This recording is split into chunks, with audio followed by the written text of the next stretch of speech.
My name is Aria Walsh, and I'm 23 years old. Last month, I walked into a fancy Italian restaurant in suburban Boston for my dad's birthday dinner, wearing a red dress that clung to the little confidence I had. I had spent weeks saving up for it, just hoping to feel beautiful for once. My sister, the one who always had to be the center of attention, couldn't handle the way the room turned toward me. "Nice dress," she sneered, her voice dripping with venom. Before I could reply, her hand cracked across my face, a hard, stinging slap. My cheek burned and the entire room froze. Forks hovered midair. Every guest stared. My mom, sitting across the table, didn't even flinch. She let out a low, cold laugh and said, "You deserved it." My heart sank. I wanted nothing more than to disappear. That slap wasn't just a strike. It was years of resentment erupting in front of everyone. I stood there, humiliated, my face throbbing, but something shifted inside me. I would not stay silent anymore. That night, I made a decision. If you were me, what would you do after that slap? Comment below, I'd love to hear your thoughts. That night alone in my apartment, I couldn't shake the sting on my cheek or my mother's cold laugh. It wasn't just the slap, it was years of being pushed aside, a pattern carved deep into my childhood in suburban Boston. Growing up, our house was a stage, and Scarlett always played the lead. She was 4 years older, all sharp cheekbones and louder-than-life attitude. Mom called her a natural star, always praising her looks, her charm, her reckless spark. I was the quiet one, the afterthought trailing in her shadow. By 12, I learned to stay out of her way. Scarlett got new dresses, extra allowance, even Mom's car when she turned 16. Me, I got hand-me-downs and a lecture about being practical. Dad wasn't much help. Samuel Walsh, always buried in blueprints for his construction jobs, barely noticed the tension. He'd come home late, toss me a tired smile, and disappear into his study. "Work hard, Aria," he'd say, as if I wasn't already trying. Mom Beatrice ran the house like a director, scripting Scarlett's life while I was left off the cast list. Once, when I was 14, I won a writing contest at school. Mom barely glanced at the certificate before asking Scarlett about her cheerleading tryouts. That stung worse than any slap. By high school, I started carving my own path. I got a job at a local bookstore, stacking shelves to save for college. Every dollar went to tuition or books, never to Scarlett, though Mom didn't see it that way. "Your sister needs help," she'd say, pushing me to cover Scarlett's overdrawn credit cards or late phone bills. Scarlett worked odd jobs, retail waitressing, but somehow never had enough. Once she borrowed $200 from my savings for a new outfit. I never saw it back. When I complained, Mom snapped, "Family helps family." I was 16, scrubbing tables to pay for my future while Scarlett partied. It wasn't just money. Scarlett had a way of turning everything into a competition. If I got a good grade, she'd brag about her social life. If I tried a new hairstyle, she'd mock it until I gave up. Mom always took her side. "Scarlett's just passionate," she'd say, brushing off her tantrums. Dad stayed silent, his default mode. I remember one Christmas I saved up to buy Mom a scarf. She thanked me, then gushed over Scarlett's cheap last-minute earrings like they were diamonds. I stopped trying to impress her after that. The worst was when I started college. I moved out, got a tiny apartment near campus, and thought distance would help. It didn't. Mom still called, demanding I chip in for Scarlett's latest mess, a car repair, a rent shortage, whatever. I'd say no, but she'd guilt me, saying I was selfish, ungrateful. Scarlett never asked directly. She'd just smirk when Mom handed her cash I'd partly funded. It was like I existed to prop her up. My best friend Lily saw it all. She'd listen to me vent, telling me to stand up to them. "They're using you," she'd say. I knew she was right, but cutting ties felt impossible. They were family after all. A week before my dad's birthday party, I was shelving books at the bookstore when my phone buzzed. It was Mom. Her voice was sharp like always. "Aria, we need to talk about your sister." I braced myself. Scarlett had racked up another credit card bill, $3,000 this time, and Mom expected me to help. She's going through a rough patch, Mom said, as if I hadn't heard that excuse 100 times. I gripped the phone, my stomach tightening. I don't have that kind of money, I said, which was true. My bookstore job barely covered rent and tuition. Mom sighed heavy with disappointment. You're so selfish sometimes. I hung up my hands, shaking. I wasn't going to cave again. Not this time. Later that day, I stood in my tiny apartment staring at my closet. Dad's birthday dinner was coming up, and I wanted to feel good for once. My eyes landed on a red dress I'd bought on a whim, a bold fitted number that screamed confidence. I'd never worn anything like it. Scarlett always stole the spotlight with her flashy outfits, but this dress was mine. I tried it on, and for the first time in a long time, I felt powerful. I caught myself smiling in the mirror, imagining walking into that restaurant and turning heads. Maybe I'd outshine her for once. But the thought of Scarlett's reaction made my chest tight. She'd never let me have that moment. I could already hear her snide comments, see her rolling her eyes. I needed backup. I called my best friend Lily, who worked in social media and knew how to handle drama. You're wearing that, she said when I sent her a photo of the dress, her voice teasing but excited. Girl, you're gonna stop traffic. Count me in. I invited a couple of other college friends too, Jen and Matt, just to feel safer. Lily promised to bring her camera, joking about capturing my big moment. I laughed, but deep down I was nervous. The nerves got worse as the week went on. Mom called again, pushing harder about Scarlett's debt. It's just a loan, Aria, she said, her tone clipped. You'll get it back. I didn't believe that for a second. Scarlett never paid anyone back. I refused again, my voice firm. I can't, Mom. She hung up without another word. The silence felt heavier than her lectures. I started second-guessing the dress, wondering if it was too much. Maybe I should just wear something plain, avoid the trouble. But no, I was done shrinking myself to keep the peace. The day before the dinner, I met Lily for coffee. She leaned across the table, her eyes serious. You're not backing down, right? She asked. I shook my head, but my hands fidgeted with my cup. Scarlett's gonna lose it, I admitted. Lily smirked. Let her. You deserve to shine. She was right, but the knot in my stomach wouldn't loosen. I wanted the dinner to go smoothly for Dad's sake. He didn't say much, but I knew he'd want us all there, smiling like a normal family. I hoped Scarlett would behave just this once. The morning of the dinner, I slipped into the red dress again. My reflection looked like someone else, someone fearless. I took a deep breath, trying to channel that energy. Maybe everything would be fine. Maybe Scarlett would let it slide.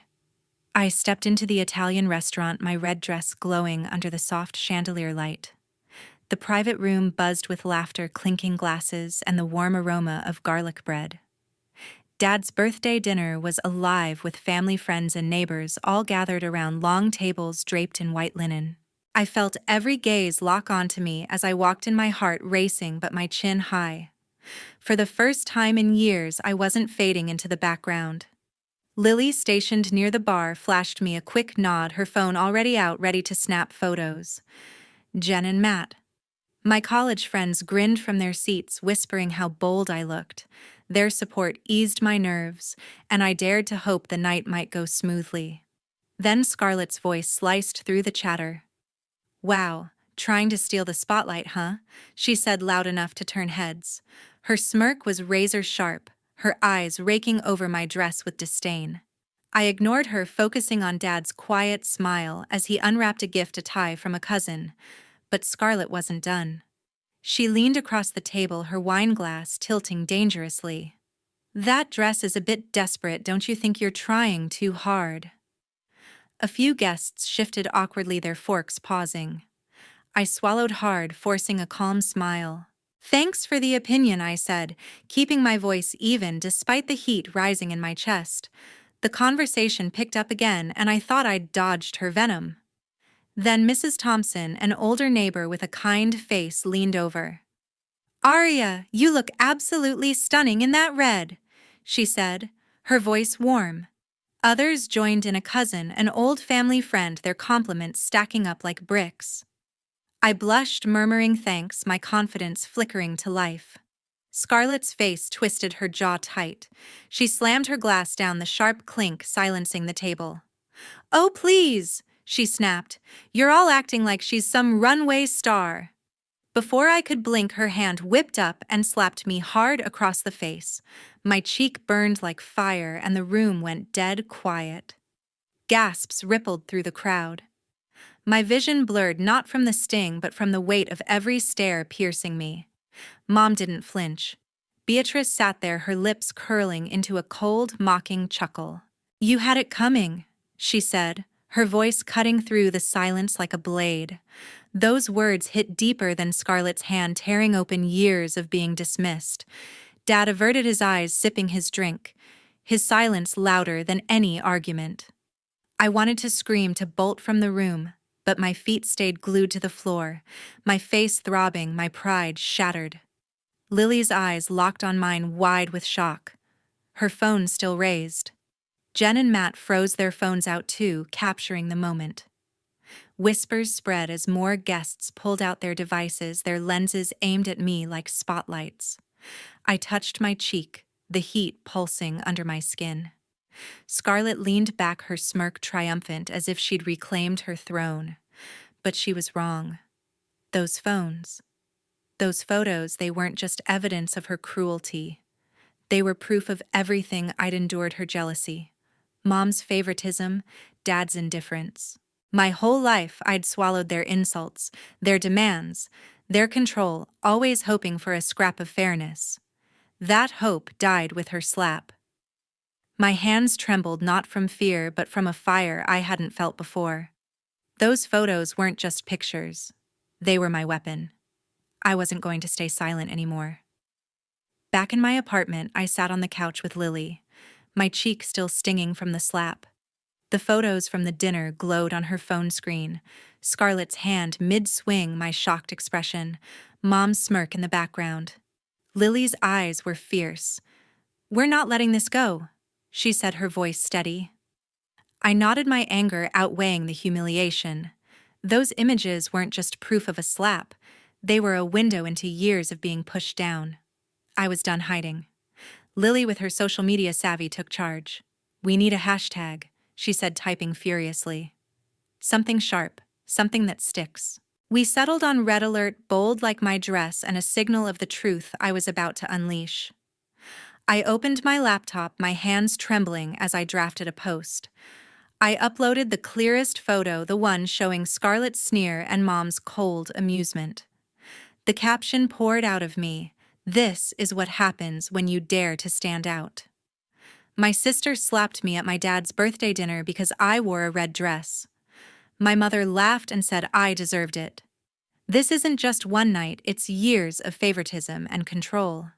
I detailed the history: Scarlett's endless demands for money, Mom's blind support, Dad's silence.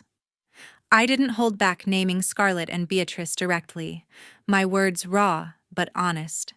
Lily hit post on her account and I shared it from mine. Within minutes, notifications flooded in. Friends from college, coworkers from the bookstore, even strangers retweeted and commented. "This is awful," one wrote. "You're so brave," said another. By midnight, Red Alert was trending locally in Boston. My phone buzzed, nonstop messages of support, shock, and outrage. A local blogger picked it up, reposting the photo with a scathing headline: "Family Betrayal at Birthday Bash." By morning, a small news outlet reached out asking for an interview. I stared at my screen, stunned. This was bigger than I'd expected. The comments kept coming, hundreds piling up. People shared their own stories: siblings who bullied them, parents who picked favorites. "I've been there," one woman wrote. "Don't let them silence you." Another said, "Your mom's laugh is chilling." I read every word, my resolve hardening. Lily scrolled through the responses, her eyes wide. "Aria, you've started something," she said, half laughing, half awed. We spent hours crafting a follow-up post this time with more details. Scarlett's history of borrowing money. She never repaid Mom's insistence that I bail her out, the way they'd dismissed my achievements since I was a kid. I wrote about the Christmas when Mom gushed over Scarlett's cheap gift but ignored mine, the times I paid Scarlett's bills just to keep the peace. Each sentence felt like shedding a weight I'd carried for years. The news outlet published a short piece quoting my post and showing the photo. They didn't name Scarlett or Beatrice, but the community knew. Neighbors messaged me, some shocked, others saying they'd always sensed tension at our house. A local women's group reached out offering support and asking if I wanted to speak at their next meeting. I wasn't ready for that, but their words fueled me. This wasn't just my story anymore, it was a call for others to speak up. Lily suggested a third post to keep the momentum. We added another photo, this one showing my red dress in full view, a symbol of the confidence Scarlett tried to crush. This dress didn't deserve a slap, I wrote. Neither did I. The hashtag spread further, popping up in posts from people I'd never met. I felt a strange mix of power and vulnerability, exposed, but unstoppable. Scarlett and Mom had no idea what was coming. They thought they could control me, shame me into silence. They were wrong. A few days later, the doorbell rang, sharp and insistent. It was Mom, Dad, Scarlett, and Aunt Josephine standing in my cramped apartment's doorway, their faces a mix of anger and unease. Mom stepped forward first, her voice icy. "Take down that post, Aria," she demanded. "You're humiliating our family." Scarlett stood behind her arms, crossed, her glare venomous. Dad hung back, his expression tired, avoiding my eyes. Josephine, my dad's older sister, lingered near the door, her lips pressed tight. I stood my ground, my heart pounding but my resolve firm. "I'm not taking it down," I said, my voice steady despite the knot in my stomach. "You humiliated yourselves." Scarlett scoffed, stepping closer. "You're such a drama queen," she spat, posting those photos to play the victim, pathetic. Her words stung, but I didn't flinch. I'd spent years shrinking under her attacks, but not anymore. Mom pointed a finger at me. "This is childish," she said. "You're tearing us apart over a dress." I laughed, bitter and sharp. "It's not about the dress, Mom. It's about you letting Scarlett treat me like garbage my whole life." Dad finally spoke, his voice low. "Aria, let's just talk this out." I shook my head. "You never talked when I needed you to, Dad." His silence now was no surprise, but it still hurt. Josephine cleared her throat, her eyes darting between us. "Enough," she said, her voice cutting through the tension. "Aria's not wrong." Mom spun toward her, shocked. "What are you talking about?" Josephine took a deep breath, her hands clasped tight. "I've kept quiet too long," she said. "Scarlett's been lying for years, and Beatrice, you've covered for her." My jaw dropped. Josephine looked at me, her expression heavy with regret. "When Scarlett was 20, she stole $5,000 from my account. I found out, but Beatrice begged me not to tell anyone. She said Scarlett was struggling and needed help." Scarlett's face paled, her smirk gone. Mom's eyes widened, but she didn't deny it. "That's not your business to share," she snapped at Josephine. I stared at Scarlett, my anger boiling over. "You stole from Aunt Josephine?" I asked, my voice shaking. Scarlett looked away, muttering, "It was a long time ago." Josephine shook her head. "It wasn't just me. She's been draining everyone, family, friends, even you, Aria. And Beatrice always cleaned up her messes." I felt sick, pieces of my childhood clicking into place. All those times Mom pushed me to help Scarlett, all the money I'd lost, it wasn't just carelessness. It was a pattern, and Mom enabled it. I turned to Mom, my voice cold. "You knew, and you still made me pay her debts." Beatrice crossed her arms, defiant. "She's your sister. Family sticks together." I laughed again, the sound hollow. Family doesn't slap family. Family doesn't lie and steal. I looked at Dad, hoping for something, anything but. He just stared at the floor. Josephine stepped closer, her hand on my shoulder. I should have spoken up sooner, she said softly. I'm sorry, Aria. That was it. I was done. I'm cutting you off. I said my words aimed at Scarlett and Mom. No more money, no more contact. I'm done being your doormat. Scarlett rolled her eyes, but her hands trembled. Mom's face hardened. You'll regret this, she warned. I didn't waver. The only thing I regret is not doing this sooner. The next day, I called a lawyer. The photos, the witnesses, the online support, they were enough. I filed a police report against Scarlett for assault. My hands steady as I signed the papers. It wasn't just about the slap. It was about reclaiming my life. Scarlett's actions had consequences now, and I wasn't backing down. A week later, the lawyer's call came on a gray Boston morning, my coffee cooling on the table. Scarlett's court date had ended and the verdict was in. She was found guilty of assault. My cheek, those photos and the witnesses left no room for doubt. The judge sentenced her to 100 hours of community service and issued a restraining order, barring her from contacting me for 2 years.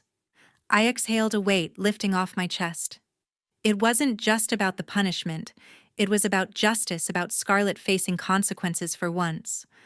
My lawyer warned she might appeal, but I didn't care. I'd done what I needed to do. The fallout hit Beatrice hardest. The red alert posts had spread beyond our suburb, painting her as the mother who laughed at her daughter's pain. Neighbors stopped inviting her to book clubs and church events. Mrs. Thompson, once her friend, crossed the street to avoid her. A local paper ran a follow-up story quoting anonymous sources who called Beatrice's favoritism toxic. She tried to save face, posting vague apologies online about family misunderstandings, but the comments tore her apart. You enabled abuse, one read. Shame on you, said another. I didn't feel sorry for her. She'd chosen Scarlett over me my whole life, and now the community saw her for what she was. Dad stayed out of it as always.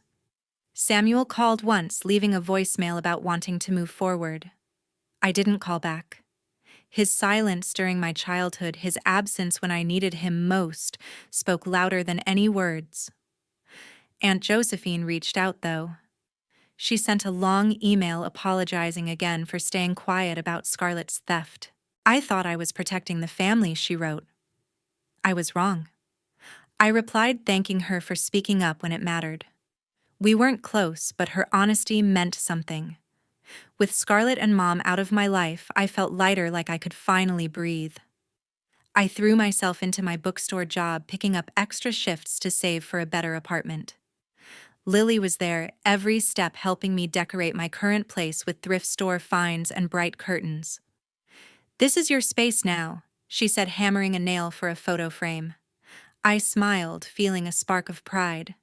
My life wasn't perfect, but it was mine. I started therapy too, working through years of resentment and guilt. The sessions were hard, but they helped me see I wasn't the problem. One day, I got an email from the women's group that had reached out after the posts. They invited me to a meeting, not to speak, but to listen. I went, nervous but curious. The room was filled with women of all ages sharing stories of family betrayal, abuse, and survival. I stayed quiet, but their words hit home. Afterward, a woman named Sarah approached me. Your story inspired me to leave my toxic family, she said. I was stunned.